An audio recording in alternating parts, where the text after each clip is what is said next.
So now looking more generalized again, how does a rift system form? How does it start? We know it can't just start as a big rift. It's got to start small somewhere. How does it turn from something small into something huge? Well, initially it starts off as actually a series of small rifts, of small extensional areas that aren't all connected. They don't even have to be in a perfectly straight line, just vaguely lined up. Over time, as they continue extending, they start interacting with each other. The place where they interact is called an accommodation zone. So we have extensional rifting here, we have extensional rifting here. They're not perfectly lined up, so in this accommodation zone we actually get transform faulting. The overhead view instead of the 3D block view can be seen on the right here. So we have a bunch of normal faults because of extension. We have a bunch of other normal faults not quite lined up. And so we get transform faulting between the two. This is the transfer zone or zone of accommodation. And you can see the scale here. So these are pretty big, 10, 20 kilometer long faults. Definitely not huge like San Andreas scale, but these are not microfaults. These are substantial size. Here you can see continuing, even more extension. So we've got these blocks and they're starting to tilt as they drop down further, so we're getting half grabens. Same on the other side with transform faults connecting them. We can also see at the bottom here the rising of the base of the crust. As it continues and the rift area is getting wider on both sides of the zone of accommodation, the zone of accommodation starts having both transform faults and some extension of its own. You can see here, this is a basal block, and this is an upper block, and this is an upper block, and this is a basal block, as they're pulling apart. But eventually, they kind of merge, and now this whole upper area is moving out of the page to the right. This whole bottom area, which includes the left-hand top, is moving to the left, and this means that of here, which used to be the primary fault in this northern section, is now abandoned. It's now faulting right along with this over here on the west side, and so now it's one large primary fault, which means in this top area here we have old faults that are now not moving, that are facing in one direction, new faults forming and moving in the other direction. It's a very, very fractured region, even more so than the southern part that's just continuing to fault in the same direction. You notice where the depth, where the base of the crust is at 30 kilometers, so the moho. And as you go under the rifting area, the moho rises by kilometers. Even at this stage, it looks like it's right around 25 kilometers at its thinnest. So that lets us know that the bottom is rising much more than the top is falling. We don't have 5 kilometer deep basins, but we do have the moho rising by 5 kilometers or more in places. Eventually, as it continues to keep rifting, you can see the old edge here. A new fault, a new edge forms, and you get this low area in the middle where there's extreme thinning, so much so that you can get these axial dikes forming, where magma from down below in the mantle is breaking through this thinned lithosphere and reaching the surface. So you get all these tons and tons of axial dikes all along the axis of the rift. It's often called dike swarms because there are so many of them, and some of them are small, some of them are large, but there's lots and lots of them. And we get a relict basin. This used to be the basin floor, but it's now no longer the lowest point. The lowest point is right along the axis here.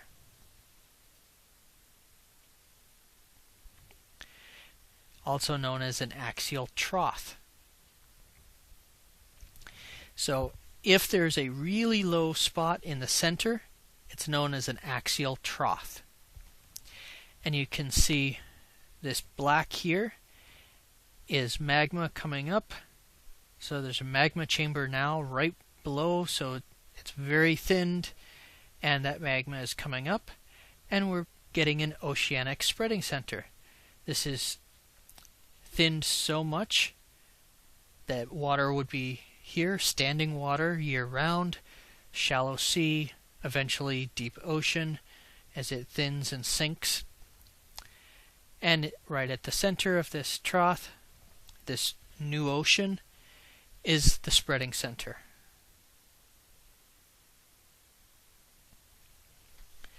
So, what decides the orientation of a rift? What decides, hey, is this rift going to be facing, running north-south? Is it going to be running east-west? Is it going to be running at some angle to that? What determines the angle of a rift? Two primary factors. Any pre-existing crustal structure features that are weaknesses. So if there's a linear feature, whether it's an old fault, an old mountain chain, an old basin, something that's a weakness that isn't just nice solid regular rock, is going to help determine which way the rift forms. Also, the stress field, the orientation of the stresses to the infant rift region. If your extensional stress is north-south, you don't expect the rift axis to run north-south. That's not logical. It might run completely east-west, or it could run at some angle, maybe northeast to southwest, where the motion is still north and south because of the stress field, but because of pre-existing structures, the rift forms at some angle to the stress field. But it's never going to be parallel to the stress field. That just can't work.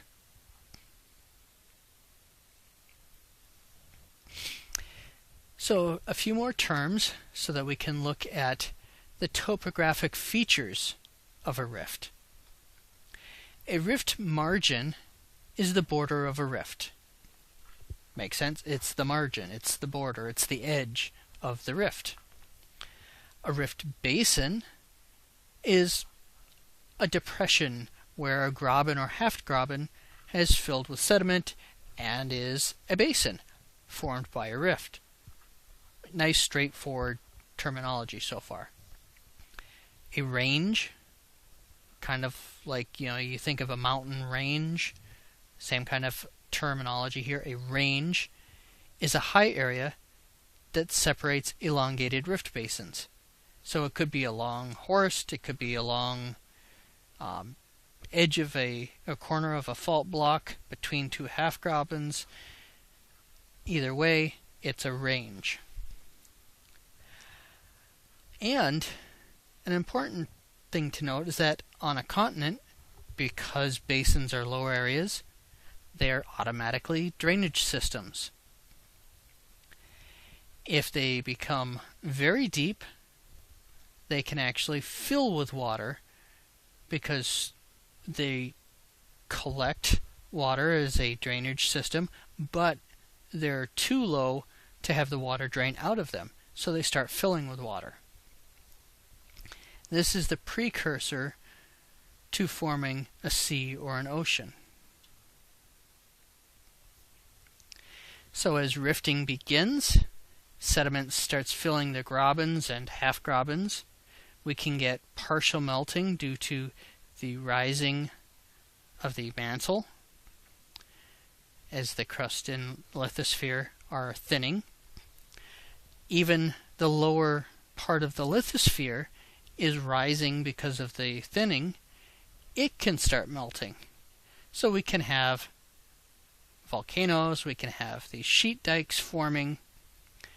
Plus you figure this rock is getting really busted up, making it that much easier for sheet dikes to form.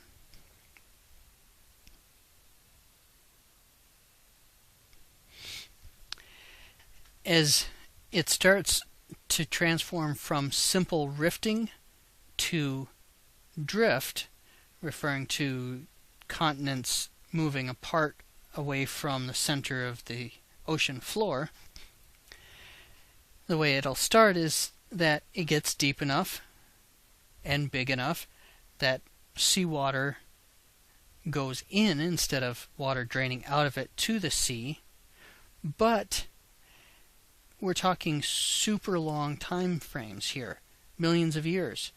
So during that, 5 or 10 million year period, sea level can rise and fall numerous times.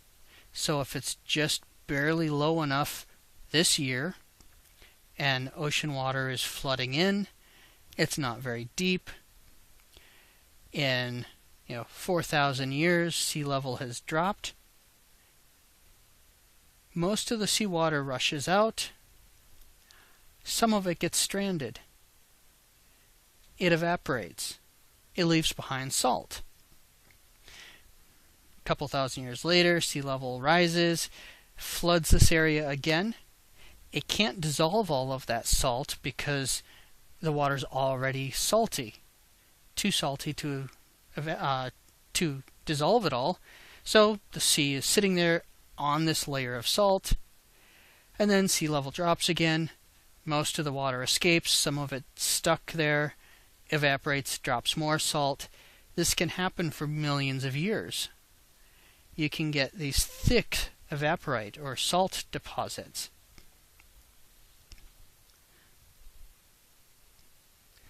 Eventually, if it keeps rifting, keeps spreading, you'll get, this was those areas where it was thin, but that gets ripped in half and you get a mid-ocean ridge and deeper ocean areas, and so now it's permanently flooded, or at least most of it's permanently flooded except the very edges of the coast.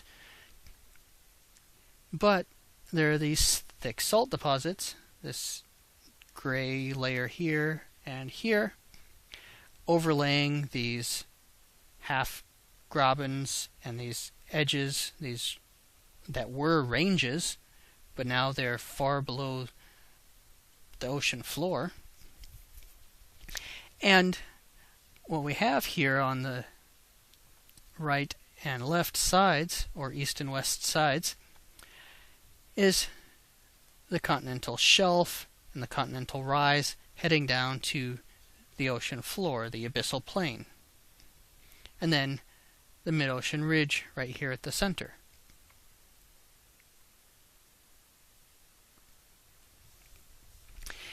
We can also have basins that change and get deeper without a rift completing. So we have rifting starting. So here's a time 1 situation. We have a small basin. We have the thinned lithosphere. The asthenosphere has risen up. It's pretty hot. That's why we've got this buoyancy and rising and thinning. And then a couple million years later, instead of finishing the rift, it stops. The stress regime changes. This is no longer being stretched. So what happens to it? What happens when it stops being stretched and it just sits there for millions of years? Well, the primary thing that happens is that there's cooling going on. This area of the asthenosphere is so much closer to the surface, there's less insulation here. Heat is being lost faster than over here where there's thick insulation. So this is cooling. And we get something that'll look like this. As it cools, it becomes denser and it sinks a little bit. And so our basin gets deeper in the center and gets new margins, and we call this a steerhead basin. So you think of like a classic steer, or a type of cow that has the horns that stick out to the sides. Well, you take his head and just stretch it, and it'll look kind of like this.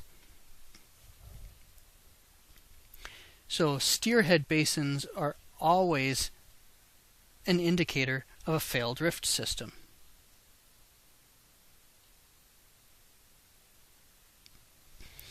Another thing that we can get are flood basalts. This is when our rift was over a mantle plume, so there was mantle rock rising because of it being extra hot relative to the nearby mantle, so it's had positive buoyancy, it was rising, and we had rifting, so it got to rise even further because of the thinned lithosphere, and because it rose so far, pressure decreased, and sections of it melted geologically abruptly. As far as geologic time goes, it was abrupt melting. We had some sheet dikes, but there was so much of it that it didn't just fill the dikes. It broke through and flooded all over the land nearby, filling in large portions of the rift basin.